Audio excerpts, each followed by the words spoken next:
focusing on our rich history in the community, celebrating the people and events that make this the great place we call home. Wave 3 presents Wave Country with Dawne Gee.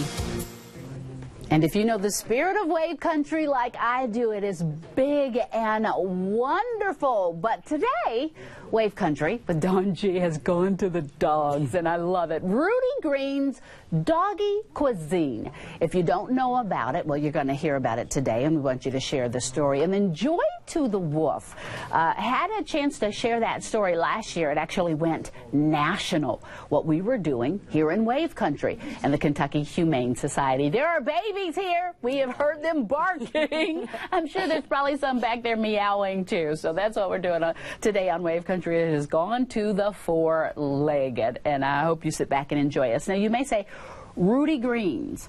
Number one, to me, I was like, why would you name it Rudy Green's? Okay, we're gonna find out today. Karla Haas is with us, who started the business. This business has taken a long time to get growing. It grew out of love, so she didn't mind. What was it? 7 years? 7 Karla? years. 7 yes. years. You said which in dog years, that's one year, that's right? So we're that's looking at it that 1 year. way. But tell us the story. Number one, to me, that is just the weirdest name. Rudy Green's Doggy Cuisine. But there's a reason. There's always a reason. If you want to just stop and learn what it is. Okay, tell us the story of Rudy Green's Dog Cuisine. Rudy Green was actually a chocolate lab who showed up at my house when he was 2 years old and says, I'm going to live with you.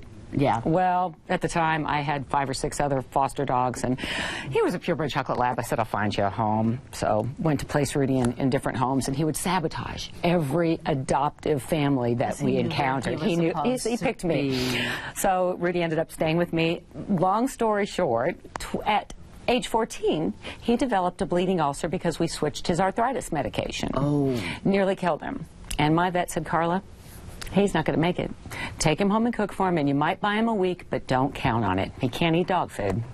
So, really? Yes. And you know, I've heard from lots of vets, because I'll do that every now and then. We'll give my dog Blue table food, and they go, don't do that. That's the worst thing you could do. Right. But that's what you did. You begin to lovingly cook for him. Yes, just very bland, basic foods. Meat with vegetables, chicken with brown rice. And within 10 days, he was better than he'd been in years. And of course, my other 3 dogs, I couldn't give Rudy stew and then give them, here's your dry food. Because they're like, why do you love him more than you love us? He gets stew, which isn't the case, which is not the case. So I shared it with them, and the enthusiasm at dinner time was undeniable. You think? Yeah, yes, it was pretty obvious. So I scratched my head and thought, now, okay, why would Rudy not be able to eat dog food? If he was sick and old, why would my vet say go home and cook it's dog food? It's dog food, and it's not just what's in it that isn't necessarily good. It's how it's cooked. Are a lot of trace minerals and essential oils and little vital nutrients get destroyed during the process of making that food. And you're talking about even some expensive dog food. Even expensive dog food. Okay, now explain how they make it. It's because they make it at such high heat. There's high heat and a lot of intense pressure. The processes are called extrusion and retortion for canning and for making kibble. And it's a destructive process to the nutrients that are in the food. And even though they put them back in artificially, and that's why when you try to read a bag of ingredients on dog food, you can't pronounce it. A sick old dog doesn't absorb those artificial nutrients. So what Rudy Green's Doggy Cuisine is just gently cooked human food made as a special meal for a sick older dog, or as a mix-in to dry food for a normal healthy dog. Now, as a mix-in, yeah, because they would love it. Would you want to eat the same thing every day? Well, it depends if it's a black bean cake. There are some things I will eat every day. But you have no preservatives in this. So this food can't just sit on the floor like any dog. Like yours wouldn't.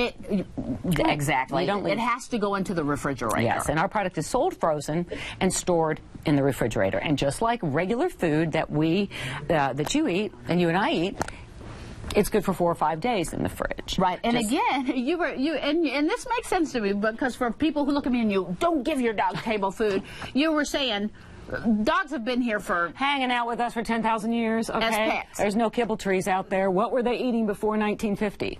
They were eating what we were eating. Now, before 1950, we weren't eating things like Doritos and we were eating fast food. We were eating foods. healthy, so it was okay for them to have our scraps. So maybe we should pull our bowl down there with Rudy Green and we get a little healthier. So tell us about some of the things that you have, and you have and this is what's important too. I need to get this in because I don't want to forget.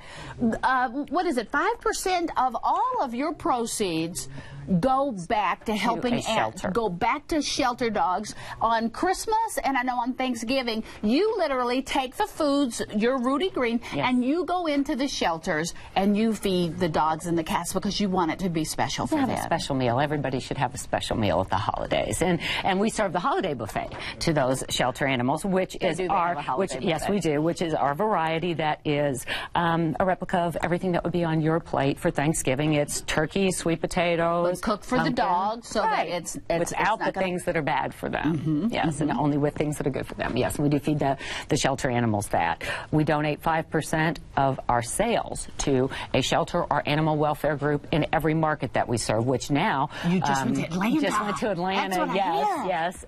We have launched in 120 Kroger stores in Atlanta. So yes, and then tell everybody, tell your friends. Here at home, where we find it in Kroger as well. We'll find it in select Kroger stores here, in Whole Foods, Earth Fare, the Value Market stores, Barkstown Road, Miss Lily's.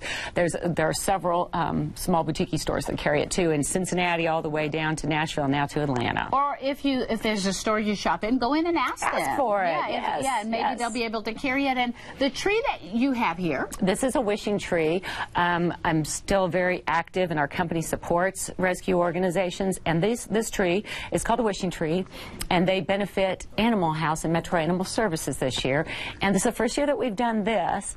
It is designed to, like an angel tree is, to accept donations for things that they need at the shelter, and things like pet food, they need everything. Food, everything. Pet food, puppy food, they need peanut butter, sometimes put medications Kongs, bleach. Kongs, bleach. I mean, everything that you would need at your home, a shelter needs, and they need it, times 800, because they're trying to care for those dogs until they can get them to a forever home, and they've got to be able to feed them. Usually what I do is I try to, once every now and then, fill my trunk with whatever I can afford and just drop it off. That's what I do. I keep old towels and old rags that I may think about throwing away because they would appreciate They do appreciate them. Yeah, it's just things we have to think about. So much stuff we throw away that somebody else could use.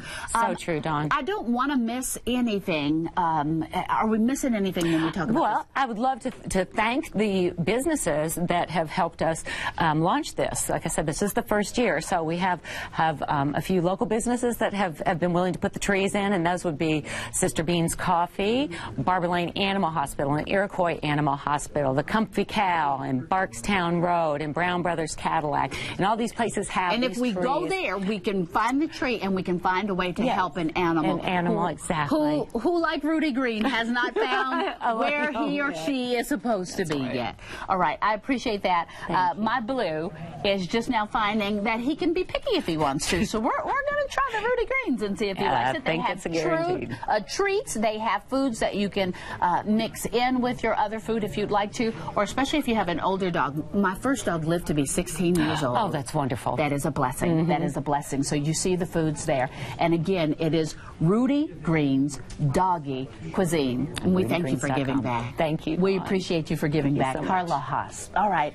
When we get back, joy to the wolf. More joy. What would that be? We'll tell you about it, but we need you for it, so stick around.